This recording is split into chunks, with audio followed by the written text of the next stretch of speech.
Vamos lá, irmãos, vamos dar sequência no nosso estudo bíblico. Eu gostaria de fazer algumas considerações preliminares aqui no livro de Gênesis, o primeiro livro da Bíblia. O livro de Gênesis ele é muito citado no Novo Testamento, mais de 100 vezes. O livro de Gênesis ele é fundamental na Bíblia e estabelece a base, ou as bases, né, de toda a revelação bíblica. É um livro, como os outros demais 65, são 66, ele é uma revelação bíblica.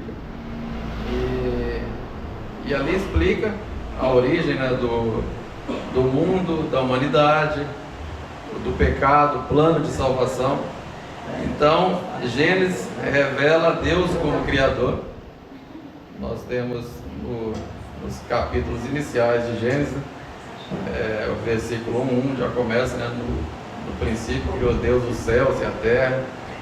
Então, explica a origem da humanidade, da família, que o homem é a imagem e semelhança de Deus, o casamento ali instituído por Deus, é uma instituição divina entre homem e mulher. Introduz o pecado, né? Como o pecado entrou ali através do primeiro casal, e a necessidade de redenção, né? Ali já temos a promessa de que da descendência da mulher esmagaria a serpente. É a primeira profecia acerca de Cristo, né? Na verdade, Cristo, toda a Escritura ela deságua em Jesus. Então, o livro de Gênesis mostra o início do plano de Deus através de Abraão, e ali vai dando sequência, né, os patriarcas, Jacó, Isaac, e apresenta os fundamentos da fé e da obediência, né? Abraão, Noé e por aí vai, José. Então, é o primeiro livro da Bíblia, o livro das origens, mostrando como tudo começou, a revelação divina, né, as promessas de Deus, a queda do homem, a necessidade de salvação e o plano redentor, que culmina em Cristo, né? Como eu disse, todas as escrituras ela deságua em Cristo, aponta para Cristo. Uma curiosidade, se vocês sabiam que o livro de Gênesis ele é o primeiro livro da Bíblia, mas ele não foi o primeiro livro a ser escrito? Sabiam disso? Qual foi o primeiro livro da Bíblia a ser escrito? O pastor não vale. O primeiro é uma curiosidade, né? Porque o primeiro livro da Bíblia a ser escrito foi o livro de Jó. Jó possivelmente viveu na época de Abraão, pela idade dele, né? Porque aqui no início aqui a gente está vendo que a idade era de 900, 800, 1000 anos, né? Aí já os patriarcas já caiu para 120, 140, que foi a idade de Jó. E no livro de Jó também não aparece a referência à lei mosaica, senão ele ia citar, né? Então, como ainda não havia escrito, ele não citou.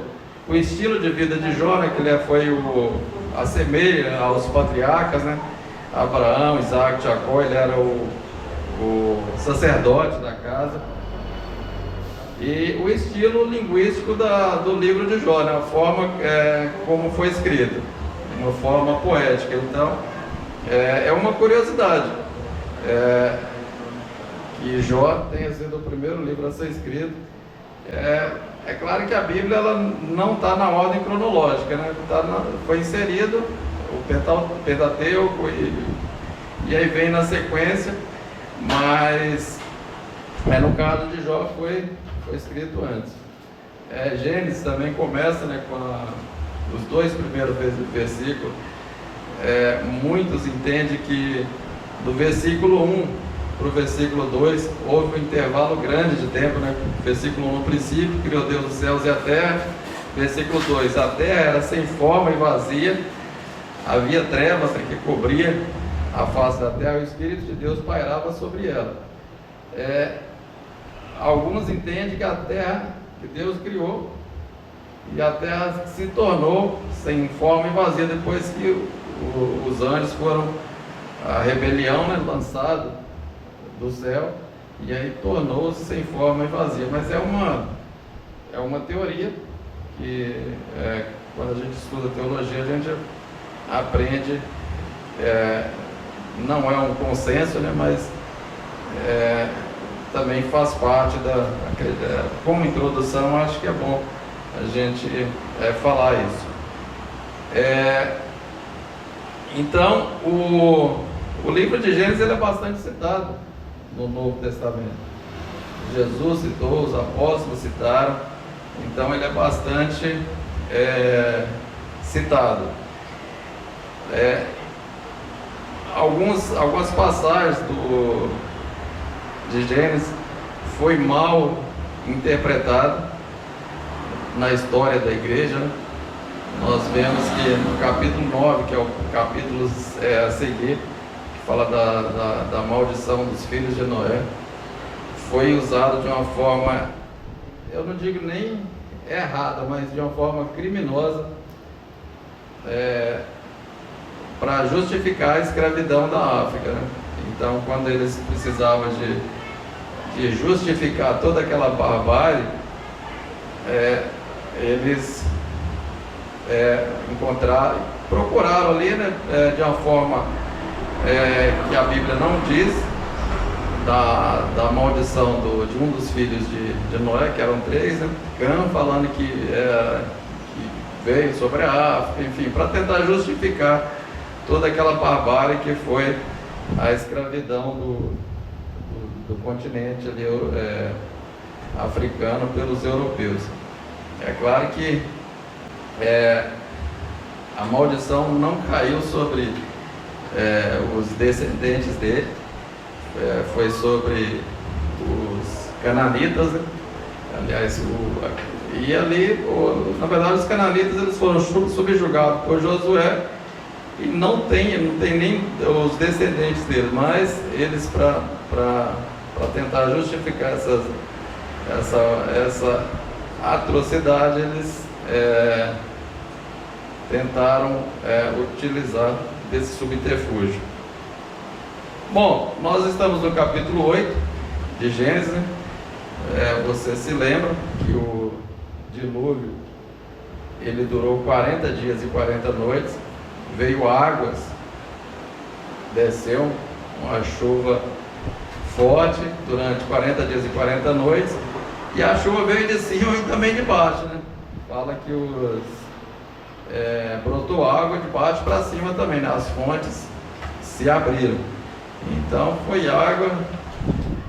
A gente que é aqui de São Paulo, com essas chuvas que está acontecendo aqui, a gente está tendo mais ou menos uma ideia, né, de como é claro que é muito mal comparado, né?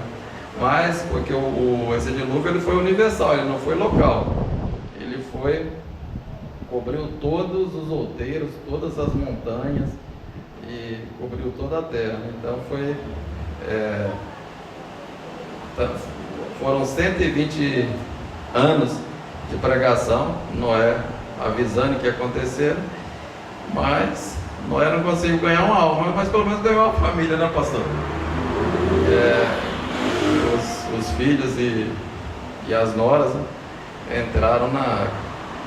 Então, os irmãos estão com a Bíblia aberta, no capítulo 8, vamos versículo por versículo, são 22 versículos, né? E depois a gente tenta fazer alguma aplicação no capítulo 8 de Gênesis, ok? Tudo bem? Vamos lá? Bom, capítulo 8, versículo 1. Lembrou-se Deus de Noé e de todos os seres viventes, de todos os animais que estavam com ele na arca. Deus fez soprar um vento sobre a terra e as águas começaram a baixar. Bom, começa falando que Deus se lembrou, né, deles. É claro que é uma figura de linguagem que na teologia é uma palavra palavra difícil, antropomorfismo. Quando usa, a gente não compreende Deus, então a gente usa a figura humana para tentar entender Deus. Quando fala a mão de Deus, o braço de Deus, mas Deus, ele não se esquece, Deus não tem amnésia, ele não tem... É uma figura de linguagem para mostrar o compromisso que Deus tinha com Noé e com todos que estavam ali na arca, inclusive os animais, né? Fala que ele lembrou de todos os seres viventes, inclusive os animais que estavam na arca, né? E ali enviou um vento forte, né? A mesma expressão que quando ligado ao Espírito Santo tem o guache, o vento, que soprava sobre a terra, né? Simbolizando a renovação e a restauração. Então, é uma maneira humana, né? Se for que a gente só vai entender falar uma linguagem humana acerca de Deus. E mostra como Deus cumpriu, né, a promessa que fez a Noé e a sua família, né, que é salvá-los através ali da arca, né, através daquela tempestade, daquele dilúvio, mostrando que nós podemos confiar no nosso Deus, assim como Noé confiou. O versículo 2: cerraram-se as fontes do abismo, e as comportas dos céus, e a chuva do céu se deteve. Bom, as fontes do abismo que estava estourado, né? Romperam de baixo, estava chovendo de cima, caindo, e de baixo para cima também, né? Então cerraram, fecharam as portas do abismo, né? As fontes pararam de jorrar água, pararam de chover, e as janelas, né, do céu se fecharam, né? São fechadas, indicando que o dilúvio, que Deus controla tudo, né? Deus é soberano, é tudo controlado por Deus, e ali teve término, assim como ele falou, né? Então fechou as comportas da água, né? O céu está no plural aqui, e ali mostra o fim do julgamento divino, né? Deus controla as águas, tanto que desce, como as águas das fontes, né? As águas que brotam da terra. Então mostra o seu poder da criação. E Deus, ele controla todas as circunstâncias. Ele tem um controle, não que ele controla, ele tem um controle de todas as circunstâncias. Então isso aí é bom para a gente descansar, né? Descansar que a gente serve um Deus todo-poderoso, né? Um Deus criador, que tem todo o poder. Então ele pode intervir no caos, colocando ordem quando ele quiser. O versículo 3. Tudo bem por aí, irmãos? Estão me acompanhando? Se eu falar alguma coisa, porque às vezes pode usar alguma palavra técnica que vocês não entendem direito, pode levantar a mão e perguntar, e a gente tenta responder. Se eu não souber responder, tá o nosso pastor ali que nos ajuda aqui. Versículo 3: as águas iam se escoando continuamente sobre a terra, e ao fim de 150 dias começaram a minguar. 150 dias são quantos meses? Seus irmãos que são da área da matemática e das exatas, 5 meses? 5 meses só para começar a minguar as águas. Os irmãos veem como que a coisa estava feia, né? E ficar dentro da arca. Tudo bem que a arca era grande, tinha 3 andares. Os irmãos estudaram aqui, né, da arca. Mas ficar 5 meses lá dentro, e aguardando, os irmãos veem que foi um processo gradual, né? Veio aos poucos, né? Mostrando a restauração da terra, um processo ordenado, né? As leis da natureza, né? Então marca tá diminuindo as águas, né? Enfatizando a precisão do relato bíblico, né? Que tudo vai acontecendo gradualmente, né? A restauração, ela é um processo que gradual, né? Versículo 4: e a arca repousou no 7º mês, no dia 16 do mês, sobre os montes de Ararat. Aí montes está no plural, né? Tem um S aí, que era uma cadeia de montanhas ali. Por isso que a especulação, onde será que está a Arca de Noé? Ali havia várias montanhas, os montes de Ararat, e fala que ela pousou ali, igual suavemente, porque já pensou se ela para assim em pé? Ia ficar uns animais em cima do outro lá, ia esmagar todo mundo, né? Mas ela pousou suavemente sobre a montanha. Então assim, mostra também a providência divina, né? Da Arca, há 10 anos lá de forma suave, né? sobre os montes, né? Um dos montes, então não se sabe, porque aquela parte lá faz parte ali da Turquia, e ali tem gelo ali também, o gelo dá mais de 10 metros de altura, então não tem como saber o local exato, né? Mas você vê que tem muito documentário, não sei se vocês já pesquisaram sobre isso, sobre esta questão. Versículo 5: e as águas foram minguando até o 10º mês. No 10º mês, no 1º dia do mês, apareceram os cumes dos montes. Então a gente está vendo que a água está baixando, né? Mas você vê, no 10º mês. Enquanto isso, Noé, os filhos dele e as noras estão tudo lá dentro da arca, lá aguardando a água baixar. E imagina o caos que é, né? Os animais ali comendo, defecando naquele ambiente ali. Apesar que é melhor lá dentro que lá fora, né? Lá fora estava pior um pouco, né? Não dá para reclamar não, né? Mas, então sai lá para ficar com os outros.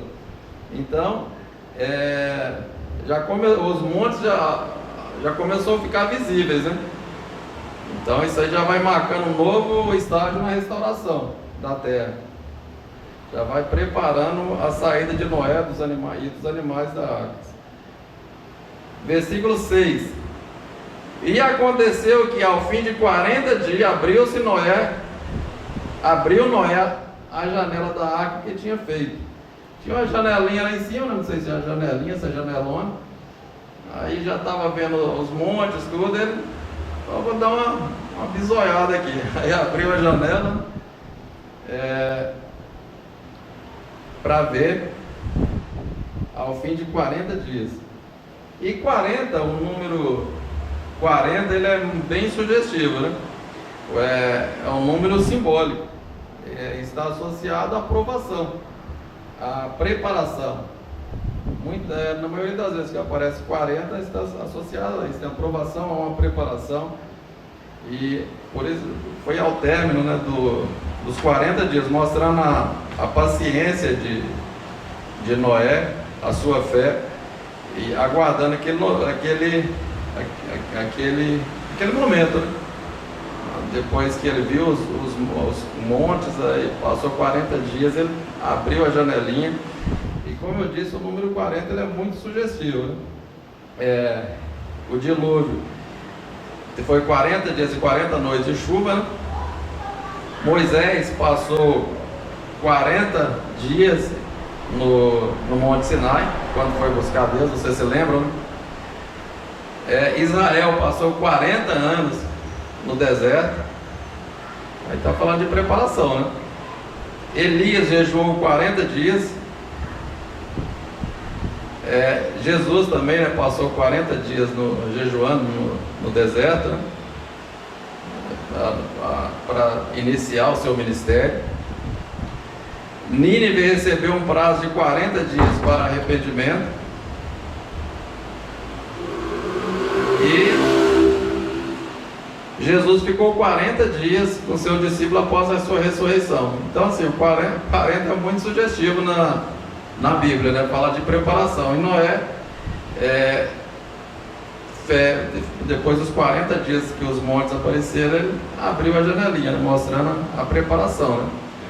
Esses números na Bíblia é chamado de... Tem uma disciplina na teologia chamada numerologia bíblica,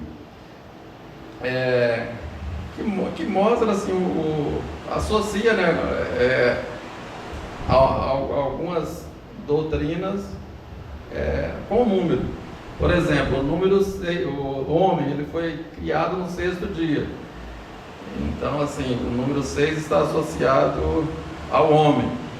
E aí você tem lá o número da besta, que é o número 666, né? Que é o homem querendo se tornar maior do que Deus, né? O número 6 repetido 3 vezes.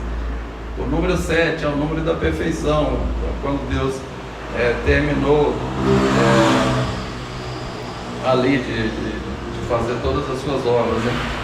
E o número 1 está relacionado a Deus, e por aí vai. Mas isso aí não é diferente do esoterismo. Então, numerologia bíblica não tem nada a ver com esoterismo, porque o esoterismo está baseado no misticismo, no ocultismo, que busca atribuir poderes ao número, né? Poderes ocultos ao número. E aí vou pegar o número do seu nascimento, a data, e aí pega, soma lá, faz uns cálculos para tentar descobrir o futuro. Isso aí não tem nada a ver com Bíblia, não tem nada a ver com Deus. Isso aí é ocultismo, é esoterismo, né?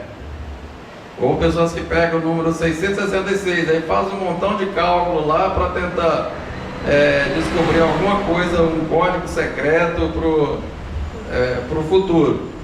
Isso aí não tem nada a ver com a numerologia bíblica. A numerologia bíblica está baseada tem a escritura, nas doutrinas como base. Já a numerologia no esoterismo tem como base o ocultismo, número cabalístico, né? As práticas pagãs não tem nenhuma conexão com a Bíblia. Então é só para distinguir, né? Eu falei o número 40, né? Tudo bem por aí?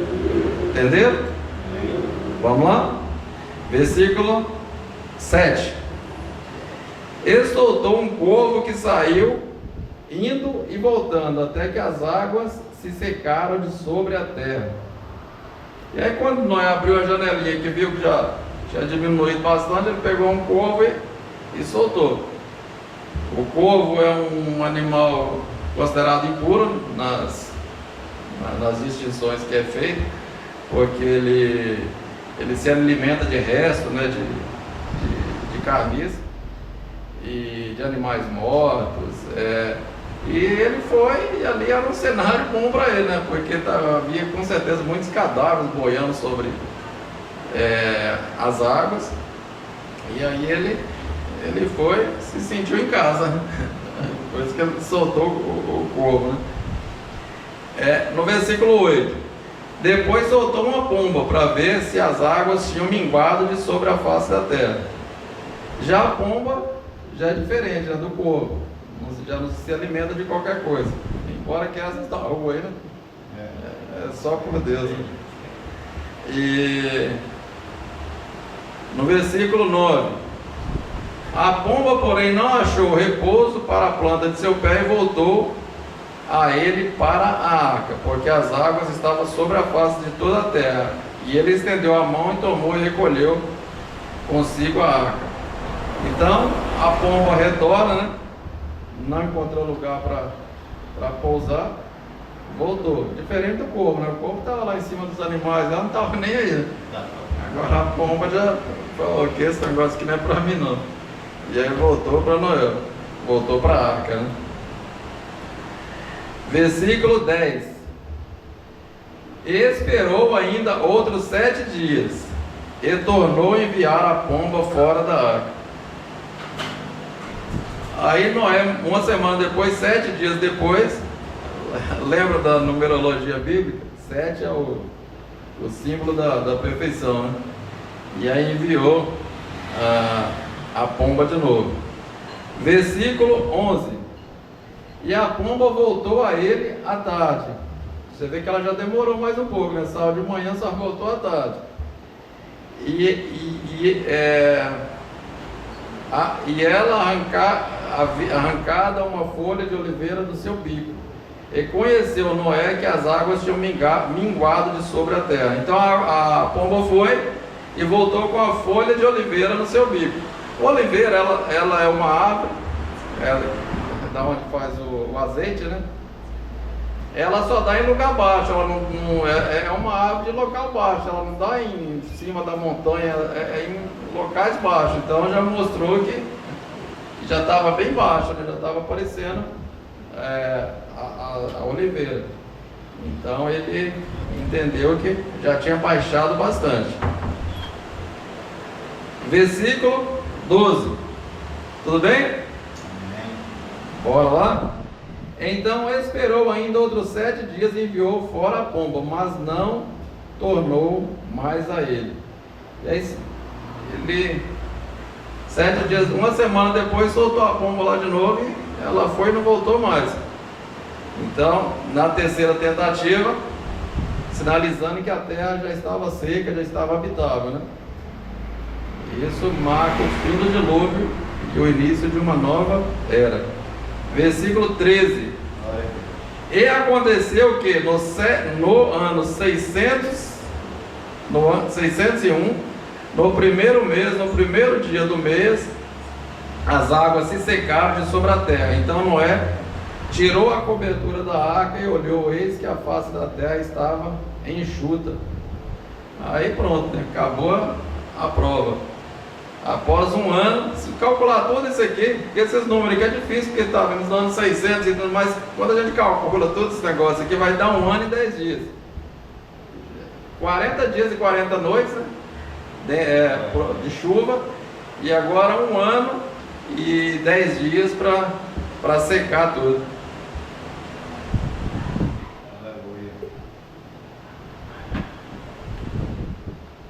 Aí Noé remove a cobertura da arca e sabendo que a terra já está pronta para ser habitada. Versículo 14. E no segundo mês, aos 27 do mês, a terra estava seca. Bom, a secagem completa da terra é confirmada, né? Marcando o fim do início, do fim do dilúvio e o início de uma nova etapa na vida de Noé. Versículo 15. Então falou Deus a Noé, dizendo: vocês perceberam que durante esses 1 ano e 10 meses Deus não havia falado diretamente com ele ali, né? E agora Deus fala a Noé. Já não sabe se falou em sonho, como foi que Deus falou com ele, visão, sonho, enfim, e mostra a presença de Deus, né, e o cuidado com a humanidade. E é bom ouvir a voz de Deus, né? Principalmente se estiver no meio de uma tempestade dessa. Versículo 16. Sai da arca. Deus falou com Noé, né? O que Deus falou para ele? Sai da arca, tu e tua mulher e teus filhos e as mulheres de teus filhos contigo. Então, já estava tudo tranquilo, terra seca, e Noé ainda ficou aguardando, né? Deus falar com ele para sair, né? Deus ordena que ele e a sua família saiam da arca, mostrando o início, né? Vai povoar a terra do zero, e a ordem é repleta de bênção, né? de Deus. Então, e todos os animais que tivessem ali também, todas as aves, enfim, para sair e povoar a terra. Versículo 18. É isso? Então saiu Noé e seus filhos e sua mulher, e as mulheres e seus filhos com ele. Então Noé obedeceu a Deus e saiu da arca, demonstrando fé e submissão. Versículo 19. Todo animal, todo réptil, toda ave, tudo que se move sobre a terra, conforme as suas famílias, saiu da arca. Então, a saída de todos os animais da arca, a restauração da vida, conforme as suas famílias. Versículo 20: E edificou Noé um altar ao Senhor, e tomou de todo animal limpo, de toda a ave, e ofereceu o holocausto sobre o altar. Então a primeira coisa que Noé fez quando ele saiu da arca fez um altar e ali ofereceu um holocausto, né? Sacrificou um animal a Deus, em gratidão a tudo aquilo, né? Ele construiu aquele altar mostrando gratidão. E aqui o texto fala, e toda ave limpa, né? Porque a gente vai ver a Moisés depois relatando o que é impuro, o que é puro, e Noé ele já tinha essa noção, né? Então assim, já era uma pessoa que servia a Deus, já tinha mais de 600 anos inclusive, né? Então já conhecia bastante, né? E esse texto aqui mostra que ele conhecia a distinção, né, estabelecida por Deus. E foi voluntário, né? Deus não pediu para Noé ele fazer um altar. Ele saiu em forma de gratidão, ele espontaneamente ele fez aquele altar e ofereceu o sacrifício a Deus.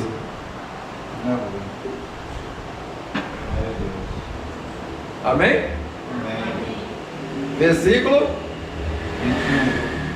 21.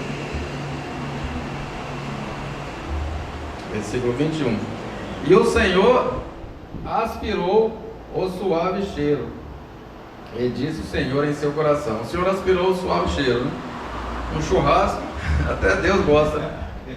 Aquele cheiro de carne assada subiu, Deus aspirou. Aleluia. Aquele cheiro suave, né? Quem não gosta de uma picanha assada na brasa, né? E disse o Senhor em seu coração: não tornarei mais a amaldiçoar a terra por causa do homem, porque a imaginação do coração do homem é má desde a sua meninice. Nem tornarei mais a ferir todo vivente como fiz. Aí fala que Deus disse consigo mesmo, né? Como que a pessoa fala consigo mesmo? Mostra na Trindade, né? Pai, Filho e Espírito Santo.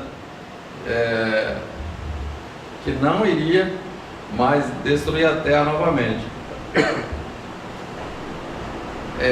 Deus aceita o sacrifício, né, como a gente viu aqui, e promete não mais amaldiçoar a terra e destruir com outro dilúvio, né?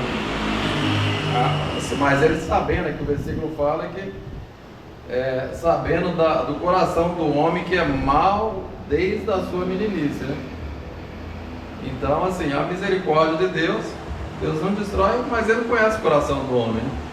O coração do homem é mau desde o início. Até Noé, aqui a gente vai ver mais pra frente que ele tomou umas cajibrinas depois e pisou na bola, né? Noé que foi o pregoeiro aqui, né, que saiu da arca. Então assim, o coração do homem ele é continuado. Se Deus fosse destruir a terra por causa disso aí, ia ficar destruindo todo dia, né? Porque o coração do homem é mau. Por isso que a cura do coração do homem é a regeneração, né? É um novo coração. Os profetas falam: tirarei o coração de pedra e colocarei o coração de carne, ou seja, uma nova disposição para buscar Deus. Então uma nova natureza, a regeneração, né? Porque o homem ele é mau com o pecado de Adão e Eva ali, entrou o coração do homem se tornou mal, né? Já é inclinado para o mal.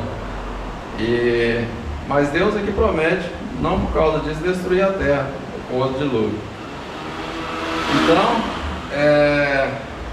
como Noé, aquela gratidão, ofereceu o sacrifício a Deus, isso também vai nos indicando, né, a ter um coração grato a Deus por tudo quanto vem nos fazendo, né? Então o problema do homem, do coração mau é resolvido só com a regeneração, né? Com um novo coração e com uma nova vida, com a conversão, né? Quando ele se converte e com o Espírito Santo passa a buscar a Deus. E o versículo 22, que é o último versículo do capítulo, né? É rápido, né? Meia hora já. Já vamos acabar, então já vamos para casa. Versículo 22. Enquanto a terra durar, Deus falando, enquanto a terra durar, sementeira e cega, e frio e calor, e verão e inverno, e dia e noite não cessarão. Então Deus estabelece, né, a ordem natural, as leis da natureza, né, da gravidade, as estações, né, verão, inverno, e frio, calor, dia e noite, e estabelece uma ordem natural, né? Então nós temos as estações, né, os ciclos da natureza que são garantidos para estabelecer a terra e o livramento que Deus deu, né? Então o que a gente pode aprender aqui no capítulo 8 de Gênesis? Bom, primeiro, que a restauração ela é um processo que exige paciência. Vocês viram que foram 1 ano e 10 dias que eles permaneceram na arca para toda a água desaparecer da terra. 40 dias e 40 noites chovendo, mas de 40 dias para voltar à normalidade foi mais de 1 ano, né? Então a restauração ela é um processo demorado e essa demora exige paciência, né? Porque a gente tem mania de querer tudo para ontem, né? Principalmente agora, a geração TikTok, a gente não tem paciência para nada mais, a gente quer até a geração miojo, né? Quer tudo em 2 minutos, né? Mas a restauração é um processo e tudo, maturidade exige paciência e tempo, né? Um processo demorado e é o que acontece aqui. Então a gente tem que entender isso, que a restauração é um processo demorado, né? Embora que a gente não tenha paciência para nada, mas a pessoa para no farol, o farol mal abriu, já está buzinando lá, já fica com a mão no volante ali, já para buzinando. Então exige paciência, porque o dilúvio, você vê que foi gradual, né? Para baixar, a demora que foi 1 ano e 10 dias para baixar toda aquela água. Então Noé e a família dele teve que ter muita paciência. E a cura da nossa alma, das cicatrizes, muitas vezes demora, né? É um processo que a gente tem que ter paciência. O conhecimento também, né? Para a gente aprender a comunhão com Deus, a andar com Deus, é um processo que exige tempo, exige dedicação. E então, quando eu estava estudando esse primeiro tópico aqui, que a restauração é um processo que exige paciência, eu lembrei de um jargão que a gente ouve muito em púlpito, dos irmãos, que é assim: não existe pecadinho e pecadão, todo pecado é igual. E essa frase, esse jargão, ele não tem base bíblica. Porque todo pecado é igual na quebra da lei. Você imagina os 10 mandamentos, uma corrente, né, de 10 elos. Se quebrou um dos mandamentos, quebrou todos, então a corrente se rompeu. Então o pecado ele pode ser igual na questão da quebra da lei, mas na questão das consequências, o pecado, existe pecadinho e pecadão, existe extinção de pecado. Imagina Davi, por exemplo, quando ele cobiçou aquela mulher, Betseba, Se ele tivesse só cobiçado e não fizesse mais nada, o pecado dele não ia ser a mesma coisa dele ter adulterado, ter matado ou cometido um homicídio. Então as consequências na vida dele foram terríveis. Então, quando fala, a gente está falando aqui de processo de restauração. E essa ideia de que não existe pecadinho e pecadão, acaba, a pessoa fala, bom, já que não existe pecadinho e pecadão, e já que pequei, então vou até o fim. E aí já sai cometendo coisas, e a consequência, por exemplo, uma pessoa que usa álcool, bebe, durante 6 meses, um que durante 20 anos está bebendo, a restauração é diferente. O que está 20 anos bebendo já não tem mais nem a cirrose, ou questão de cigarro, questão de droga. Então a restauração ela é muito mais difícil. Então essa ideia, e esse jargão leva essa ideia, não, já que pecou, vai até o fim, e não é bem por aí. Porque existem as consequências, né? E para basear, para fundamentar o que eu estou falando, que não existe, à luz da Bíblia, das Escrituras, não existe, que essa ideia não é bíblica.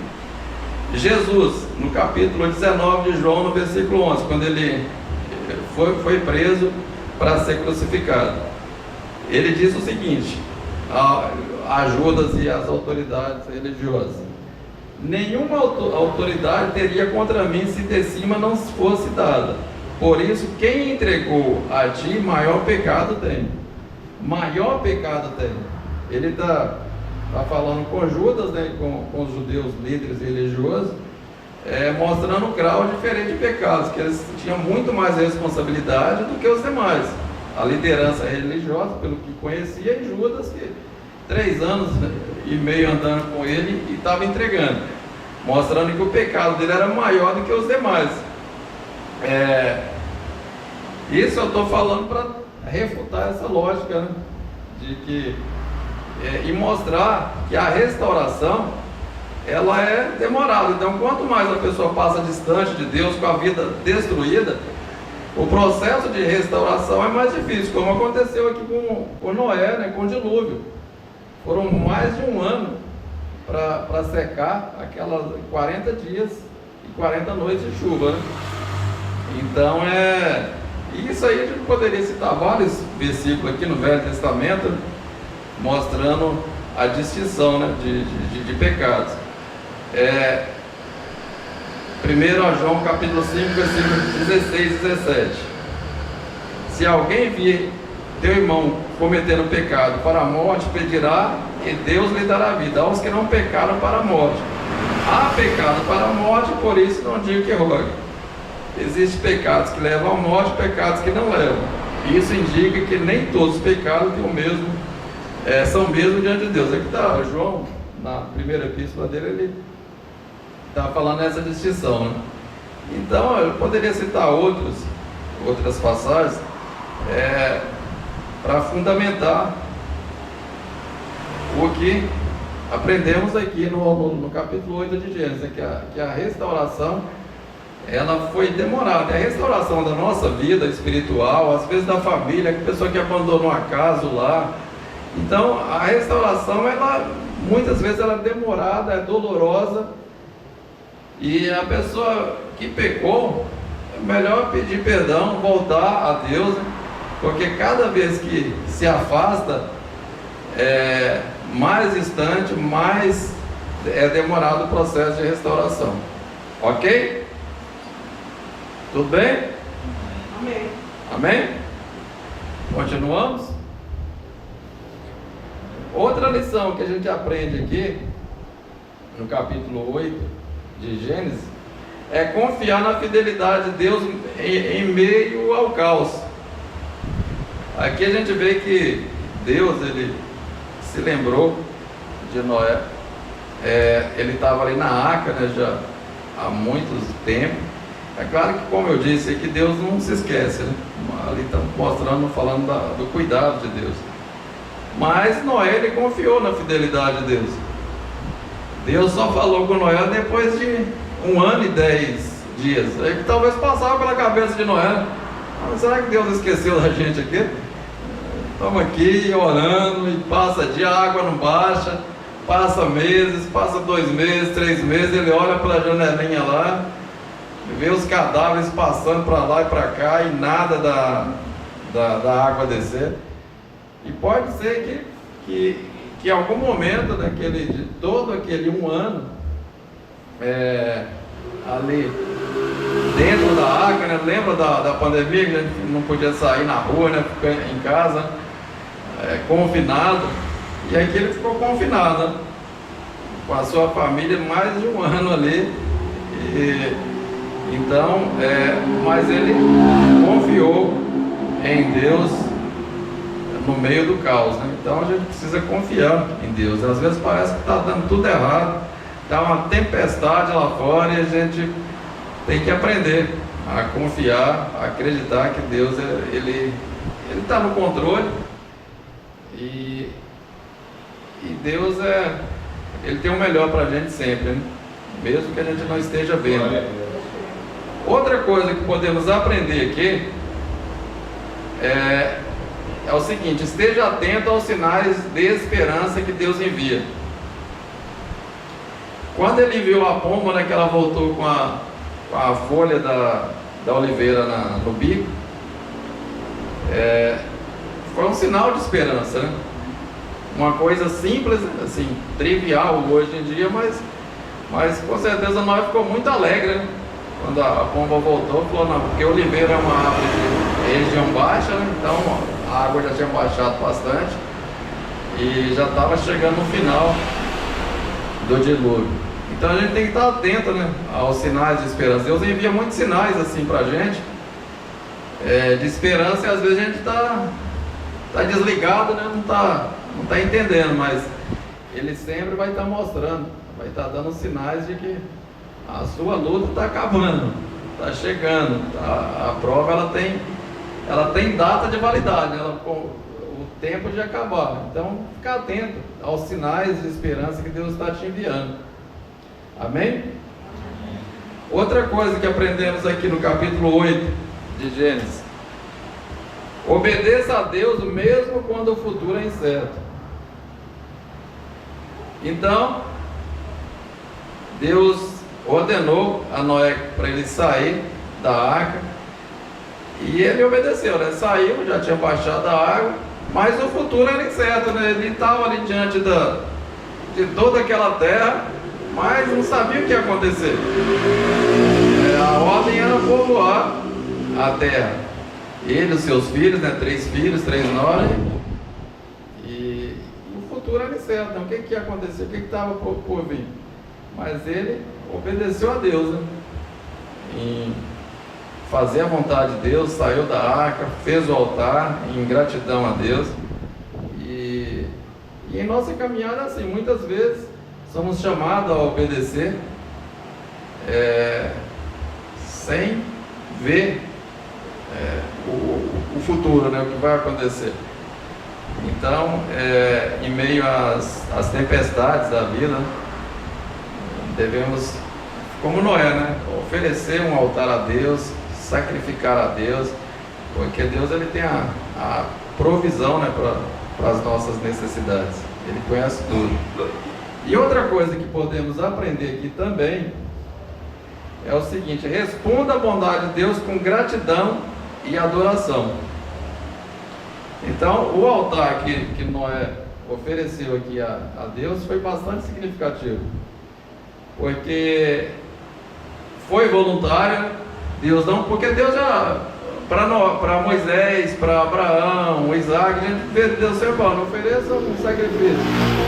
Agora aqui não, aqui foi Noé, foi espontâneo, ele saiu e pegou as pedras ali, colocou o holocausto ali e ofereceu de gratidão a Deus. Não foi Deus que pediu, ele que ofereceu, né? Ele ofereceu de uma forma voluntária, né? E altar fala de comunhão, de consagração. Então, e gratidão acima de tudo, né? Ser grato a Deus, ter um coração agradecido, né? E Deus se agrada disso. Na verdade, todo mundo se agrada, né? Tem coisa pior do que conviver com uma pessoa ingrata, né? Aquela pessoa que te ajuda, e o miserável volta as costas para você e fala: rapaz, mas eu ajudei tanto esse infeliz. E a pessoa não. Então, assim, tem um coração grato, né? Agradecido. Isso com Deus e com o próximo, né? E Noé ele mostra que tinha esse coração voluntário, né? Agradecido, agradecer a Deus. E porque não tem coisa pior do que o cabra ingrato, né? Outra coisa que podemos aprender aqui, nosso tempo já está acabando. A história ela se repetirá e o povo não aprende a lição nunca. Vamos ler Mateus capítulo 24, versículo 37 ao 42. Vou botar o óculos aqui porque estou enxergando nada e essas motos atrapalham nós também. Mateus 24, capítulo 24, versículo 37 ao 42. Todos abriram? Primeiro livro do Novo Testamento. Diz o seguinte: pois assim como foi nos dias de Noé, assim como foi nos dias de Noé, também será a vinda do Filho do Homem. Então, no tempo de Noé a gente viu, né, que era um povo que não estava nem para Deus, né? E veio o juízo que foi universal, né? A pregação de Noé, né, durante os 120 anos. Versículo 38. Porquanto assim como nos dias anteriores ao dilúvio comiam e bebiam, casavam-se e davam-se em casamento até o dia que Noé entrou na arca. E não perceberam, senão quando veio o dilúvio e os levou a todos. Assim será também a vinda do Filho do Homem. Então, 2 estarão num campo, um será tomado, deixado do outro, 2 estarão trabalhando num moinho, uma será tomada, deixada da outra. Portanto, vigiais, porque não sabeis em que dia vem o Senhor. Então, a gente vê que a história vai se repetir, né? Que fala aqui como nos dias de Noé. O desinteresse, né, pela palavra de Deus. Noé pregou e ninguém dava atenção para ele durante 120 anos. Ninguém se converteu. A pessoa ficar pregando 120 anos, ninguém se converter, é só por Deus, né? Chega uma hora que a pessoa desanima, né? Já passou 10 anos, passou 20, passou 50, nenhuma alma se converte, ninguém acredita. Fala: rapaz, é igual uma vez que eu estava fazendo, todo sábado eu fazia culto em casa, e o povo, a casa lotava a sala, eu ia lá, pregava, e na hora que fazia o apelo, ninguém aceitava Jesus, dava um desânimo. Aí no outro sábado, lotava de gente lá de novo, pregava, fazia o apelo. Falei, o povo estava igual nos dias de Noé.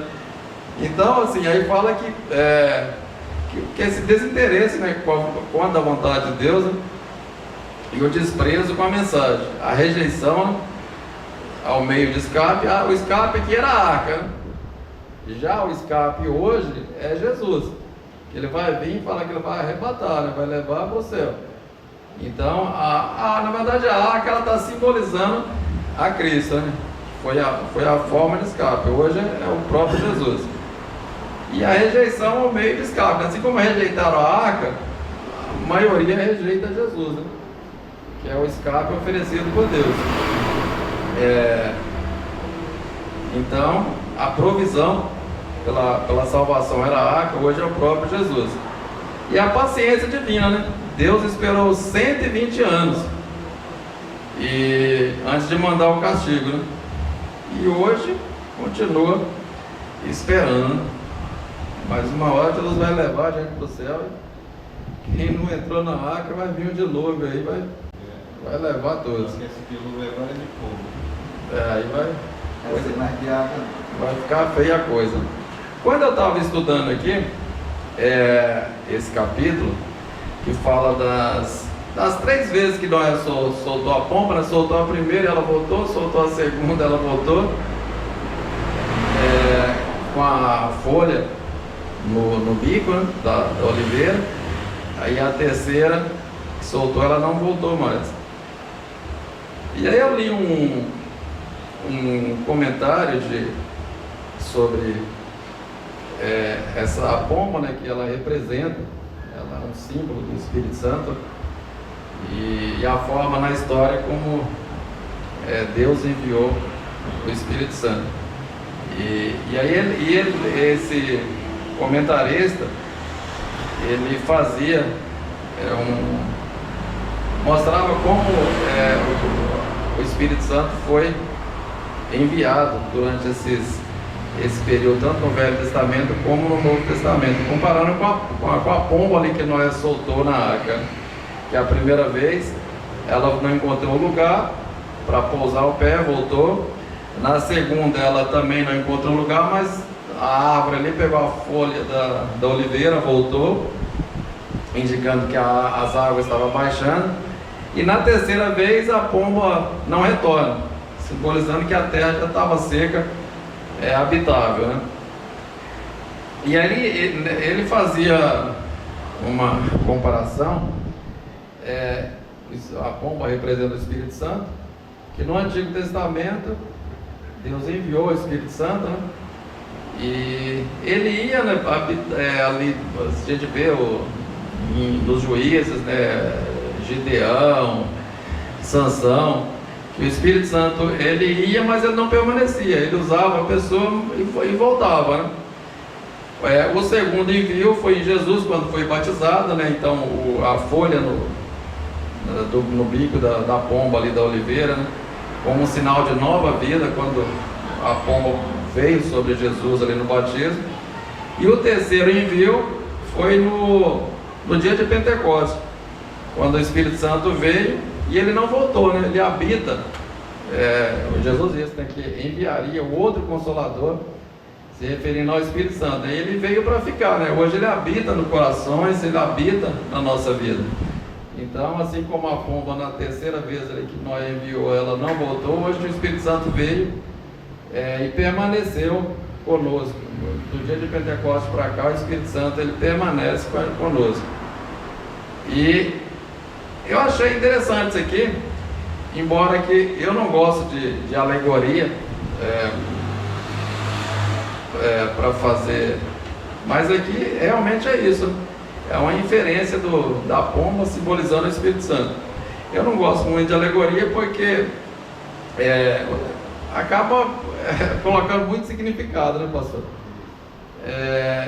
E tem umas pregações que, por exemplo, o pessoal fala, não, Davi ali as 5 pedras, uma pedra representa a fé, a outra a coragem, aí cada um pode falar o que quiser ali.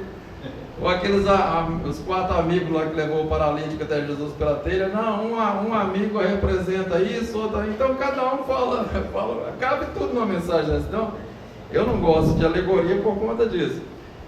E aqui também as pombas não é uma tipologia bíblica, né? Não é um tipo, né? Que a gente vê, por exemplo, José é um tipo de Cristo, a gente vê a semelhança da vida de José com Jesus, mas não é o caso aqui das pombas, é mais certo como ilustração.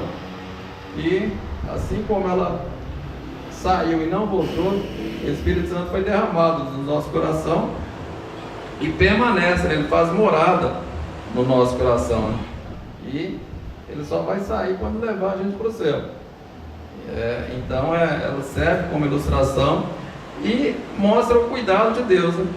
Como Deus tem cuidado, assim como Deus cuidou ali de Noé, da sua família, Ele cuida da sua igreja, Ele cuida de nós de uma forma que às vezes a gente não percebe, né? Não vemos, mas Deus, o cuidado de Deus, ele é constante na nossa vida. Amém? Ok?